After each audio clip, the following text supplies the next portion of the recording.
नमस्ते। आज हामी बागलुङतिरको एउटा अलि मार्मिक कथामा कुरा गर्दैछौँ। नमस्ते।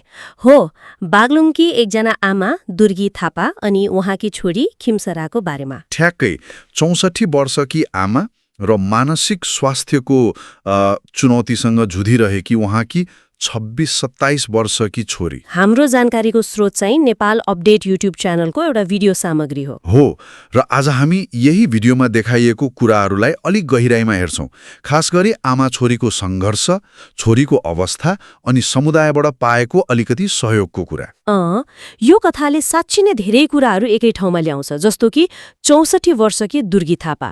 श्रीमान बित्नु भएको पनि 11 वर्ष भइसकेछ। एक्लै हुनुहुन्छ। हो, एक्लै। अनि दैनिक ज्याला मजदुरी, खेत रोप्ने काम गरेर गुजारा चलाउनु पर्ने। अनि त्यसमाथि छोरीको त्यो अवस्था। उहाँले भन्नुभयो नि, काममा जाँदा छोरीलाई कोठामा थुनेर जानुपर्छ रे। हो, किनभने छोरी बाटोमा जालिन् कि होइन, गाडीले हान्ला कि भन्ने डर। यो त आमाको डर मात्रै होइन नि। होइन नि। यो त गाउँघरमा मानसिक स्वास्थ्य बारे चाहिने सहयोग, त्यो संरचना कति कम छ भन्ने पनि देखाउँछ। एकदम। अनि कति गाह्रो होला सोच्नुहोस् त। राति छोरीले सुत्न नदिने रे। अनि कहिलेकाहीँ त पिट्न पनि खोज्छिन् रे। त्यही भएर छिमेकीकोमा गएर सुत्नुपर्छ भन्नुभयो। हो नि, यो उमेरमा त बरु छोरीले स्याहार गर्लिन् भन्ने आश हुन्छ नि। हुन्छ नि। तर उल्टो छोरीको पुरै जिम्मेवारी कस्तो पीडा होला है। हो, उहाँको बोलीमै त्यो दुःख झल्किन्छ। परम्परागत सोचाइहरू, होइन, छोराछोरीले पाल्ने भन्ने कुरा यस्तो बेला कसरी टुट्दो रहेछ भन्ने देखिन्छ। अब खिमसरा छोरीको कुरा गरौँ न। उमेर 26-27, बिहा पनि नगरिदिएको, पढाउने भनेर। पढाउने सोच थियो रे आमाको। तर अहिले अवस्था कस्तो छ भने एक्कासी रिसाउने अनि आफ्नै आमालाई पिक्न खोज्ने। उहाँ आफैले भन्नुभयो नि, रिस उठ्छ, कुट्न मन लाग्छ भनेर। भनेपछि अलिअलि थाहा त छ कि जस्तो पनि सुनिन्छ।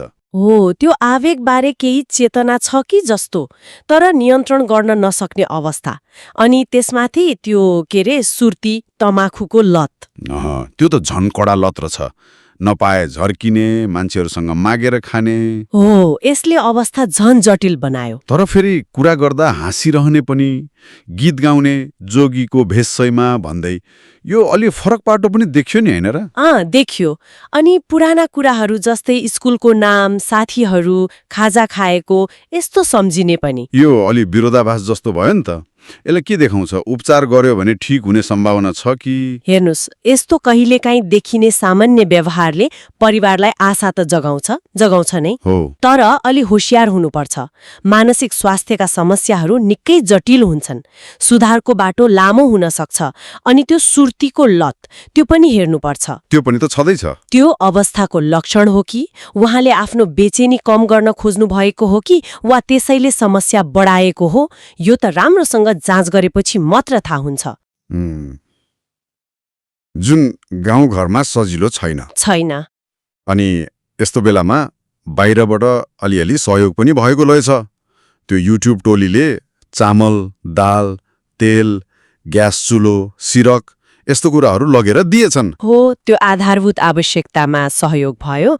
अनि दर्शकहरूबाट पैसा पनि उठेको रहेछ, 51,500 रुपियाँ जति।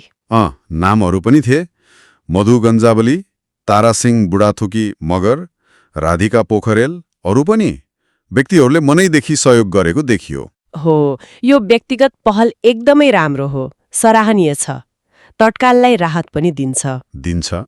तर यसले अर्को प्रश्न पनि उठाउँछ के यस्तो सहयोग नै दीर्घकालीन समाधान हो त? होइन होला। जबसम्म मानसिक स्वास्थ्य सेवा, परामर्श, सामाजिक सुरक्षाको बलियो सरकारी व्यवस्था हुँदैन नि, तबसम्म यस्ता कथाहरू आइरहन्छन्। अनि समाधानका लागि व्यक्ति वा मिडियाकै भर पर्नुपर्ने हुन्छ। सही हो। यसले सहयोग कति आवश्यक छ देखाउँछ, तर त्योभन्दा ठूलो खाडल पनि देखाउँछ। ठ्याक्कै, संरचनागत अभाव। अनि उपचारको लागि काठमाडौँ लैजाने योजना बनेको कुरा पनि छ, तर खिमसरा सुरुमा मानिनन् रे। अनि पछि 10 दिनपछि 1 प्याकेट सुर्ती दिए जाने भनिन् रे। हेर्नुहोस् त, त्यो सानो कुरामा मान्नुले पनि उहाँको अवस्था र त्यो निर्णय क्षमतामा कति असर परेको छ भन्ने बुझिन्छ। हो नि, अब यो यात्रा पनि चुनौतीपूर्ण नै हुन्छ। पहिलो त बिरामीलाई उपचारको लागि मनाउनु नै गाह्रो। झन् उहाँलाई आफ्नो समस्याबारे पुरै थाहा नहुन सक्छ, बाहिरी संसारप्रति डर हुन सक्छ।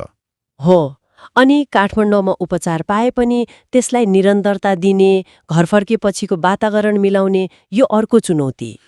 चुनौती नै चुनौती।